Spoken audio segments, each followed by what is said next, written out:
Hello everyone, आप सबका स्वागत है आपके अपने क्लासरूम में। और आज हमारा 34th लेक्चर है और आज हम इसमें पढ़ने वाले हैं बहुत ही इम्पॉर्टेंट और टेक्निकल कंसेप्ट जो ज़्यादातर लोगों को जिसमें प्रॉब्लम होती है, पर जो कि बहुत ही ज़्यादा इंपॉर्टेंट है ट्रांसफ़र ऑफ प्रॉपर्टी एक्ट में।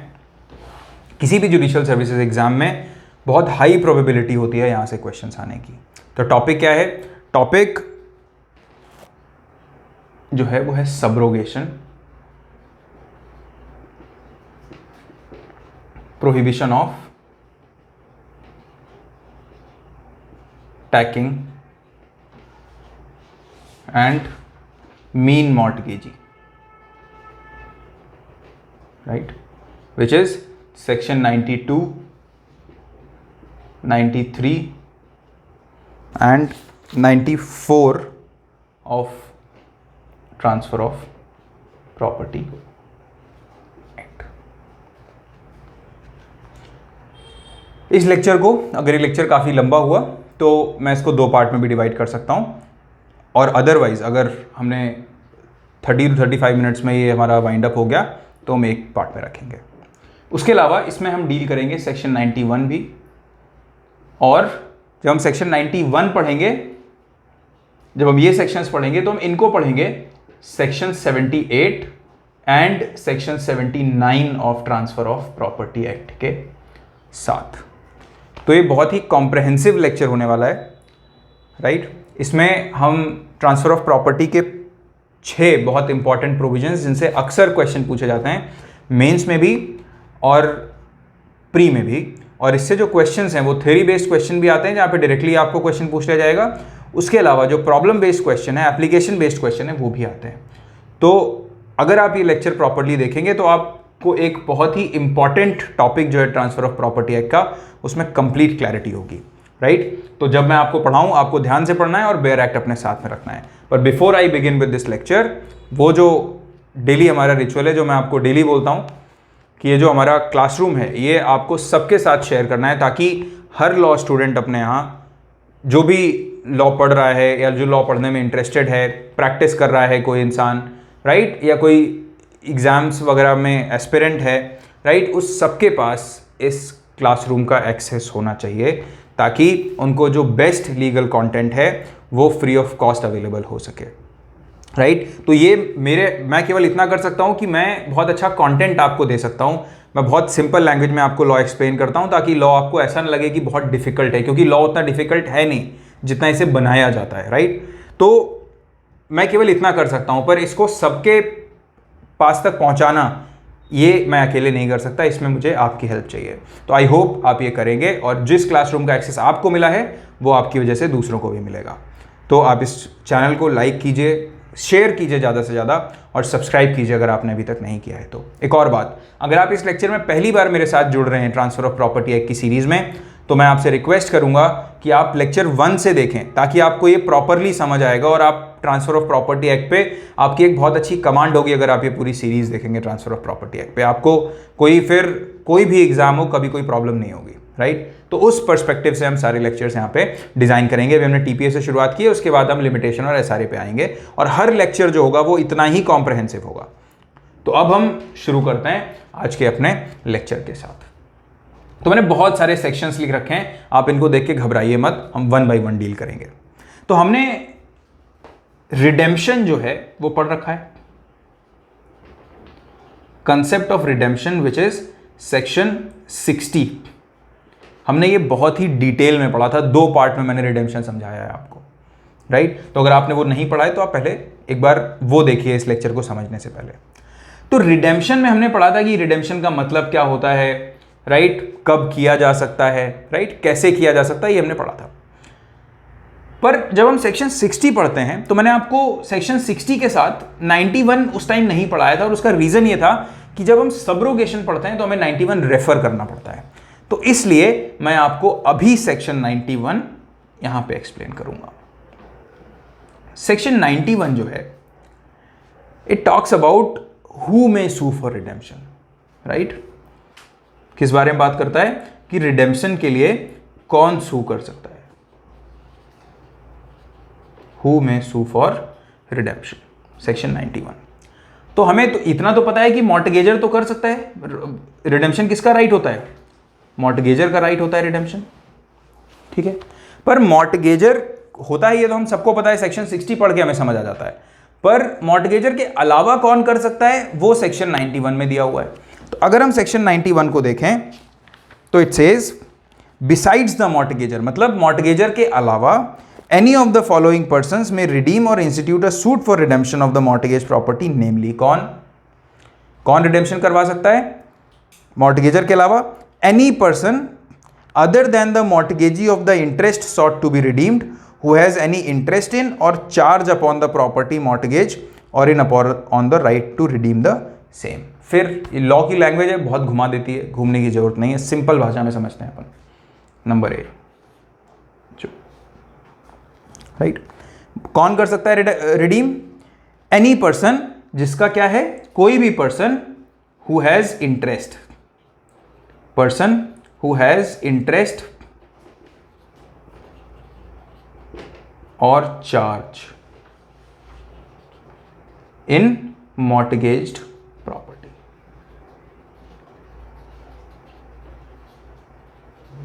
इन मॉर्टगेज्ड प्रॉपर्टी, तो ऐसा कोई इंसान जिसको इंटरेस्ट है उस प्रॉपर्टी में या फिर उस प्रॉपर्टी के ऊपर उसका चार्ज है, राइट। एग्जाम्पल के थ्रू समझते हैं। बहुत कुछ लिख दिया मैंने बोर्ड पे, थोड़ा सा हल्का कर देता हूं उसको।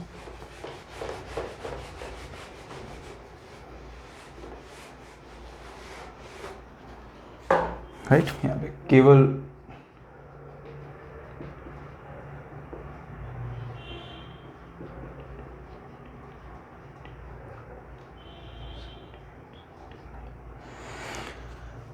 तो कौन सा इंसान रिडीम करवा सकता है? कोई भी ऐसा इंसान जिसका उस प्रॉपर्टी में इंटरेस्ट है या फिर चार्ज है। तो हम समझते हैं, मान लीजिए कोई ए है, ये मॉर्टगेजर है, बी मॉर्टगेजी है, ठीक है। ए ने अपनी प्रॉपर्टी इसको मॉर्टगेज कर रखी है, ये घर है, ठीक है। तो जनरल रूल क्या है, इसने अपना घर इसको मॉर्टगेज किया हुआ है, इसने इससे मॉर्टगेज मनी लिया हुआ है, जब ये मनी पे कर देगा तो घर रिडीम करवा लेगा। पर मान लीजिए ये जो घर है इस पे चार्ज है, अब ये कैसे होता है? हम चार्ज तो सेक्शन 100 में जब आएगा तो हम डिटेल में पढ़ेंगे, पर अभी हम इतना समझ लेते हैं। मान लीजिए जो ए है, इसको ये जो घर मिला, ये घर इसको दिया जेड ने, जेड इसके फादर थे, और उस जेड ने ये घर ए को दिया और ये बोला कि ये प्रॉपर्टी तो तुम्हारी हो गई, पर इस प्रॉपर्टी से जो भी इनकम आएगी उसका 30% आपको पर मंथ अपनी ग्रैंड मदर को देना होगा। मतलब जेड की मदर जो होंगी वो इसकी ग्रैंड मदर होंगी, अपनी ग्रैंड मदर को 30% देना होगा, या फिर मान लो 30,000 रुपीज पर मंथ देना होगा इस प्रॉपर्टी से, राइट। तो अभी जो ग्रैंड मदर हैं ए की, right, supposedly she is Y, right. तो जो वाई है, जो ग्रैंड मदर है, उनका चार्ज है इस प्रॉपर्टी पे कितना? 30,000 रुपए का। तो अभी जनरल जो कंसेप्ट है वो क्या है कि जो मॉर्टगेजर है वो पैसा देके रिडीम करवा सकता है, पर यहां पे क्यों? क्योंकि जो ऐसा इंसान जिसका इंटरेस्ट या चार्ज हो वो भी रिडीम करवा सकता है। मतलब जो ग्रैंड मदर है, मान लीजिए बी ने ए को 10 लाख रुपए दिए थे, ठीक है।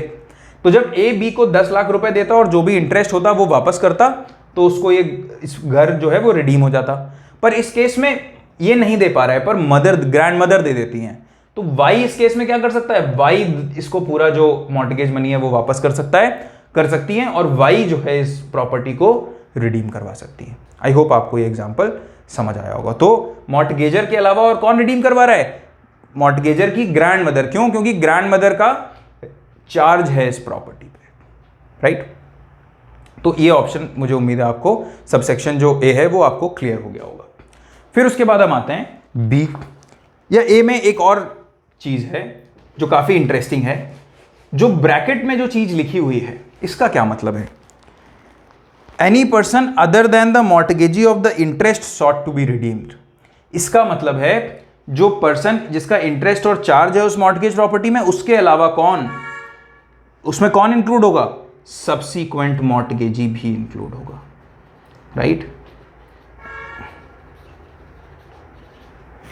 विच means other than the mortgagee of the interest sought to be redeemed. मतलब वो मॉर्टगेजी नहीं जिसका इंटरेस्ट रिडीम किया जाना है, उसके अलावा कोई और मॉर्टगेजी करवा सकता है। इसको भी हम एक एग्जांपल के थ्रू समझते हैं।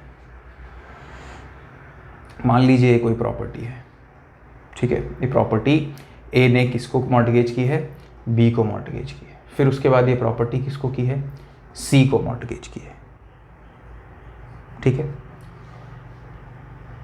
अब मान लीजिए बी को इससे 5 लाख रुपीस चाहिए मॉर्टगेज मनी। ए ने, क्योंकि ए ने कुछ लिया था, तो टोटल जो है ए मॉर्टगेजर है और बी क्या है, मॉर्टगेजी। तो ए इज सपोज टू पे बी 5 लाख रुपीस, राइट। तो इस केस में रिडीम क्या होना है, इसको पैसे देके इसका जो इंटरेस्ट है, जो इसका मॉर्टगेज में इस मॉर्टगेजी का जो इंटरेस्ट है वो ये खत्म करना चाह रहा है, इससे रिडीम करवाना चाह रहा है, ठीक है। तो ये वाला जो मॉर्टगेजी है, क्या वो रिडेम्पशन करवा सकता है, नहीं करवा सकता है। कोई मॉर्टगेजी रिडेम्पशन नहीं करवा सकता है, राइट। पर एनी अदर मॉर्टगेजी, क्या लिखा हुआ है, other than the mortgagee of the interest sought to be redeemed. पर इसका इंटरेस्ट रिडीम करवाया जा रहा है ना, 5 लाख रुपए इसको देने थे, इसका इंटरेस्ट रिडीम करने की बात हो रही है यहां पे ए के थ्रू, इसका तो नहीं हो रही है। तो ये क्या हुआ, इस केस में बी जो है वो प्रायर मॉर्टगेजी है, क्योंकि मॉर्टगेज उस प्रॉपर्टी की पहले किसको की गई, बी को। और सी जो है वो क्या है, वो सब्सीक्वेंट मॉर्टगेजी है। सी इज सब्सीक्वेंट मॉर्टगेजी, राइट। तो ये जो सब्सीक्वेंट मॉर्टगेजी है, ये ऐसा कर सकता है कि ये जो 5 लाख रुपए हैं, ए के अलावा कौन, सी जो है वो 5 लाख रुपए इसको दे सकता है, राइट। और प्रॉपर्टी रिडीम करवा सकता है, किसके लिए, ए के लिए। तो कौन कौन करवा सकता है, इन लोगों में पर्सन हु हैज इंटरेस्ट और चार्ज इन मॉर्टगेज प्रॉपर्टी में सब्सीक्वेंट मॉर्टगेजी भी इंक्लूडेड होगा। आई होप आपको ये क्लियर हुआ होगा। एक टेक्निकल पॉइंट है, बट मुझे उम्मीद है कि आपको मैं समझा पाया हूँगा। फिर sub section B, it says any surety for the payment of mortgage debt और any part thereof. Surety क्या होता है,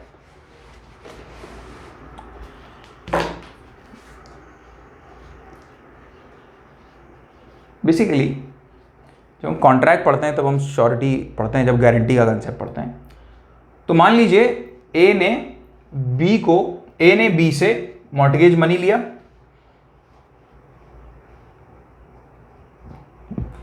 5 लाख रुपए। तो ये क्या करेगा, अपनी प्रॉपर्टी मॉर्टगेज करेगा, ठीक है। उस प्रॉपर्टी के अलावा बी की रिक्वायरमेंट हो सकती है कि आप एक श्योरिटी भी लेके आइए। कई बार बैंक जब आपको लोन देते हैं तो बैंक ऐसा करते हैं, बैंक आपसे कोलेटरल सिक्योरिटी भी रखवाते हैं, उसके अलावा आपसे एक श्योरिटी भी मांगते हैं, राइट। तो आप किसी भी एक ऐसे इंसान को लेके जाते हैं जिसकी फाइनेंशियल कंडीशन अच्छी होती है, वो आपका श्योरिटी बनता है। तो ये जो श्योरिटी है, ये श्योरिटी कौन होता है, ये श्योरिटी बेसिकली एक तरह की गारंटी लेता है कि अगर ए पैसा नहीं दे पाया तो पैसा कौन देगा, मैं पैसा दूंगा, राइट। तो ये जो श्योरिटी है ये भी रिडीम करवा सकता है। This is subsection B. Now let's come to subsection C. Subsection C बात कर रहा है any creditor of the mortgagor, right. अब creditor of the mortgagor who has in suit for the administration of his estate obtained a decree for sale of the mortgaged property। तो creditor of मॉर्टगेजर, आप बस इसको ऐसे याद रखिएगा, बाकी मैं एक्सप्लेन करता हूं आपको। क्रेडिटर ऑफ द मॉर्टगेजर,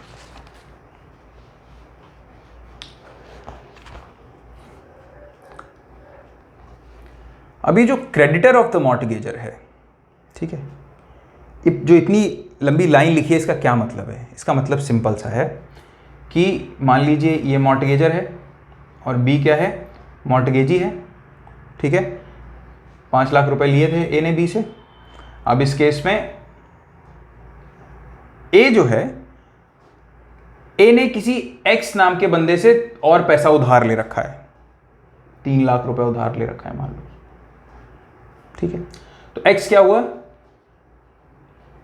क्रेडिटर हुआ, ठीक है, क्योंकि एक्स ने इसको पैसा दिया हुआ, और ये क्या हुआ, डेटर, राइट। बहुत सिंपल सी बात है, अगर आपने किसी से पैसा उधार लिया है, राइट, तो आपको उसको पैसा देना पड़ेगा। अगर आप पैसा नहीं दे पाते हो तो उस केस में क्या होगा, जो क्रेडिटर है वो आपके अगेंस्ट केस फाइल करेगा कोर्ट में, और जब कोर्ट में केस फाइल करेगा तो कोर्ट आपको बोलेगा कि आप पैसा पे करो। आप फिर भी नहीं पे कर पा रहे हो तो क्या होगा, आपकी जो प्रॉपर्टी है उसको क्या किया जाएगा, अटैच कर दिया जाएगा, राइट। अटैच करके कोर्ट क्या ऑर्डर निकालेगी बाद में कि आप इस प्रॉपर्टी को की सेल कर दो, और इससे जो पैसा बचेगा वो पैसा किसको दिया जाएगा, वो पैसा क्रेडिटर को 3 लाख रुपए जो उसका बनता है उसको दिया जाएगा, और जो बचा हुआ पैसा है किसको जाएगा, जिसकी प्रॉपर्टी है उसको जाएगा, राइट। तो इस केस में अगर मान लो ऐसा कुछ हो गया है, ये क्या बोल रहा है, क्रेडिटर ऑफ द मॉर्टगेजर, मतलब ये डिक्री आ गई है, जो मॉर्टगेजर था उसका जो क्रेडिटर था उसने प्रॉपर्टी, उसने अपना पैसा रिकवर करने के लिए कोई डिक्री उसको कोर्ट ने दे दी है कि भाई इस प्रॉपर्टी को बेच के आपकी ये जो मॉर्टगेज प्रॉपर्टी है, इस प्रॉपर्टी को बेच के आपका जो पैसा है वो चुकाया जाएगा। तो उस केस में जो क्रेडिटर ऑफ मॉर्टगेजर है वो भी क्या करवा सकता है, वो भी रिडीम करवा सकता है, राइट। वो इसको पैसा पे ऑफ करेगा और वो रिडीम करवा लेगा। तो ये है सेक्शन 91 जो कि बात करता है कि मॉर्टगेजर के अलावा कितने लोग और रिडीम करवा सकते हैं और कौन कौन से लोग ऐसे हैं जो रिडीम करवा सकते हैं। तो अगर आपके सामने ये क्वेश्चन आता है तो आप बहुत क्लियरली सेक्शन 91 के साथ आप इसको आंसर कर सकते हैं, ठीक है। अब हम आते हैं सबरोगेशन में, राइट।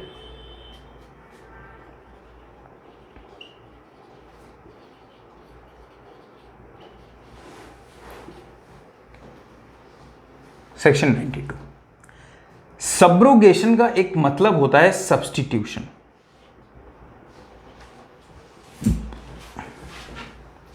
ठीक है, मान लीजिए अगर हम जनरल लैंग्वेज में समझें तो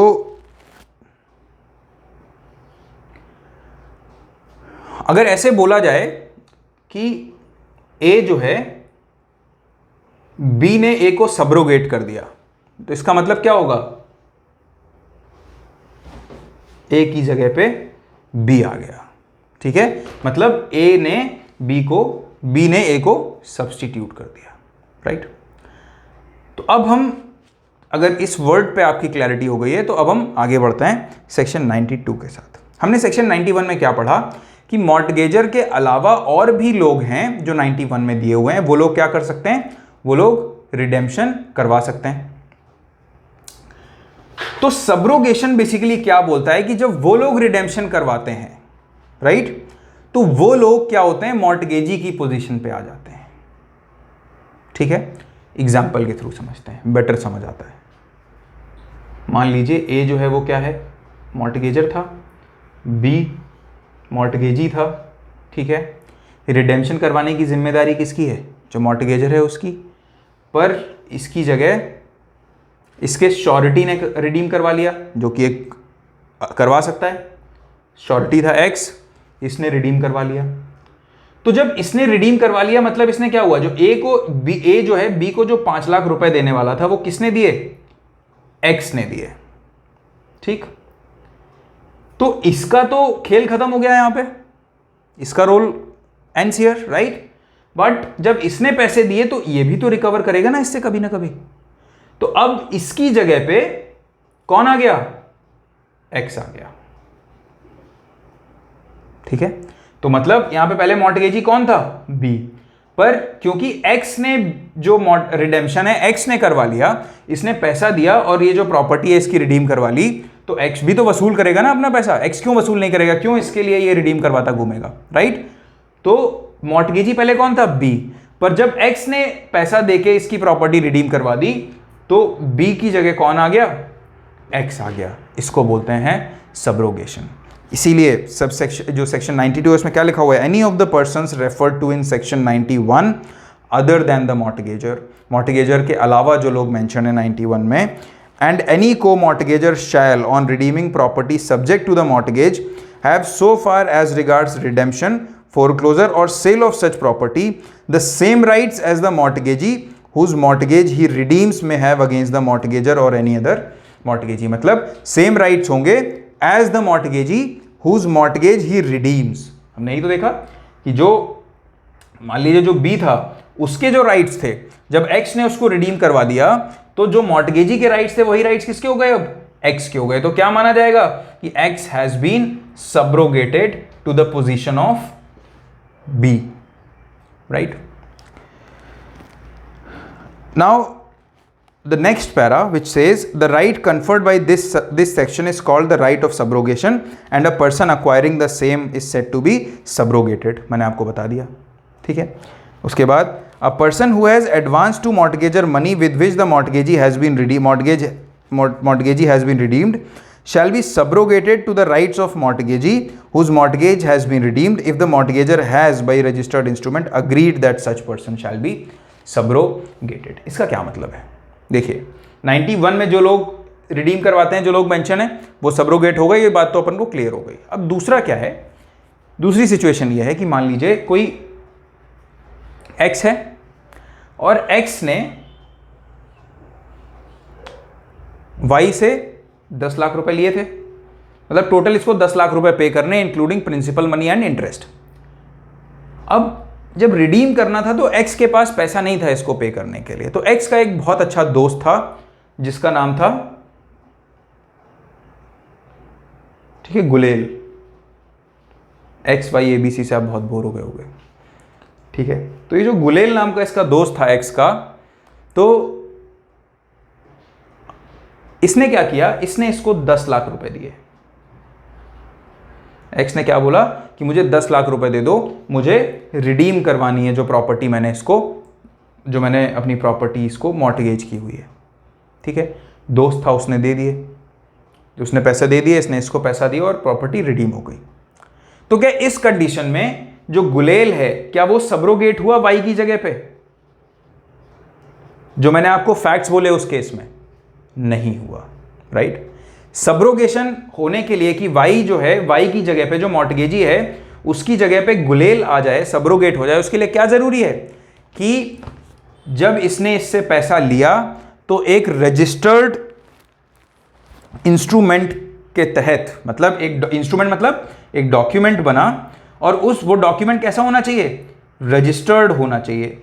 और उस रजिस्टर्ड डॉक्यूमेंट में क्या लिखा होना चाहिए एग्जैक्टली कि मैं इससे पैसे ले रहा हूं और ये पैसे लेने के बाद जो ये है गुलेल जो है वो मॉर्टगेजी की पोजीशन पे सबरोगेट हो जाएगा, राइट। जस्ट बिकॉज इसने पैसा दिया है इसको ये सबरोगेट हो जाएगा ऐसा नहीं है। तो एक चीज कि इसने पैसा दिया होना चाहिए, एक कंडीशन ये। दूसरी कंडीशन ये कि जो डॉक्यूमेंट है, जो इंस्ट्रूमेंट है, इन दोनों के बीच में, एक्स और गुलेल के बीच में एक इंस्ट्रूमेंट एग्जीक्यूट होना चाहिए जिसमें ये लिखा होना चाहिए कि क्योंकि गुलेल ने पैसा दिया है तो ये मॉर्टगेजी के प्लेस पे सबरोगेट हो जाएगा। तो उस केस में क्या होगा, अगर ऐसा है तो अब वाई की जगह पे कौन आ गया, गुलेल आ गया, राइट। क्योंकि उसने पैसा दिया है तो उसके राइट्स को लॉ प्रोटेक्ट करेगा, रीजनेबल सी बात है। तो ये होता है सबरोगेशन। उसके बाद जो इसका लास्ट पैरा है, लास्ट पैरा सेज, इस जो लास्ट पैरा है इसको हम पढ़ते हैं सेक्शन 60 का जो लास्ट पैरा है उसके साथ, ठीक है। It says nothing in this section shall be deemed to confer a right of subrogation on any person unless the mortgage in respect of which the right is claimed has been redeemed in full, ठीक है। तो मतलब हमने जब section 60 पढ़ा था तो section 60 के लास्ट पार्ट में मैंने आपको बताया था कि जो पार्शियल रिडेम्पशन है दैट इज नॉट अलाउड, कि पार्शियल रिडेम्पशन जो है वो अलाउड नहीं है,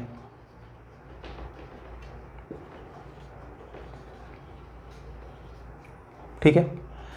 तो जो 92 का जो लास्ट पैरा है वो क्या बोल रहे हैं, nothing in this section shall be deemed to confer a right of subrogation on any person unless the mortgage in respect of which the right is claimed has been redeemed in full. मतलब जो surety था यहाँ पे इस case में, तो मान लो ये एक्स वाई मॉर्टगेजी मॉर्टगेजर और ये जो श्योरिटी है वो कौन है, ए। टोटल जो पैसा था कितना था, 10 लाख रुपए। अगर इसने केवल 8 लाख रुपए दिए हैं, राइट, 8 लाख रुपए दिए हैं, तो इस सिचुएशन में ये इसकी जगह पे सबरोगेट नहीं होगा। मॉर्टगेजी की पोजीशन में ये सबरोगेट तब होगा जब इसने जो रिडेम्पशन है वो कंप्लीटली करवाया हो, या जिसको हम बोलते हैं redeemed in full. Complete redemption अगर इसने करवाया होगा तभी ये मॉर्टगेजी की पोजीशन पे ये लोग जो सेक्शन 91 में रेफर किए गए हैं और जो 90 और 92 के पैरा 2 में रेफर किए गए हैं, ये लोग तभी सबरोगेट होंगे इन द पोजीशन ऑफ मॉर्टगेजी अगर ये कंप्लीटली रिडीम करवाएंगे प्रॉपर्टी को। अगर आधा अधूरा रिडेम्पशन है तो पहले तो वो अलाउड नहीं है, और अगर अलाउड हो भी गया तो उस केस में भी क्या होगा, ये लोग सबरोगेट नहीं होंगे, राइट। तो this is section 91 and section 92 of transfer of property act. तो अब जबकि हमने 91 और 92 पढ़ लिया है, और अगर मैं अभी 93, 94 और 78, 79 भी इसी लेक्चर में पढ़ाऊंगा तो ये लेक्चर बहुत लंबा हो जाएगा। जो इसका सेकेंड पार्ट होगा उसमें मैं आपको 93, 94 और 78, 79 जो है वो कंप्लीट करूंगा। तो क्योंकि अगर एक ही लेक्चर में बहुत सारा कंटेंट दे दूंगा तो हो सकता है थोड़ा कन्फ्यूजन हो या आप लोगों को बहुत हैवी लगने लगे, तो हम इसको 2 पार्ट में बनाएंगे और दूसरा पार्ट इसका नेक्स्ट लेक्चर होगा और उसमें हम कंप्लीटली डिस्कस करेंगे। तो आप मुझे बताइए आपको कैसा लगा ये लेक्चर, और अगर आपके कोई डाउट्स हों तो आप मुझसे पूछ सकते हैं हमारे इंस्टा पे, टेलीग्राम पे, और मुझे व्हाट्सएप पे मैसेज करके भी। उसके अलावा अगर आपके कोई सजेशंस हों तो वो भी आप मुझे दे सकते हैं, और अगर आप डायरेक्टली मुझसे बात करना चाहते हैं तो मेरा नंबर हमेशा वहाँ पे दिया रहता है, आप मुझसे बात भी कर सकते हैं। और जो लोग मुझसे इंटरेक्ट करते हैं मुझे भी काफ़ी अच्छा लगता है जब मुझे रियल टाइम फीडबैक मिलता है, और अभी तक जो फीडबैक आ रहा है सारे लोगों से बहुत एनकरेजिंग है। तो मैं उम्मीद करता हूँ कि मुझे आपसे भी बात करने का मौका मिलेगा और आपसे इंटरेक्ट करने का मौका मिलेगा, राइट। तो आई होप ये लेक्चर्स आपकी मदद कर रहे होंगे। हम मिलते हैं नेक्स्ट लेक्चर में, तब तक के लिए टेक केयर।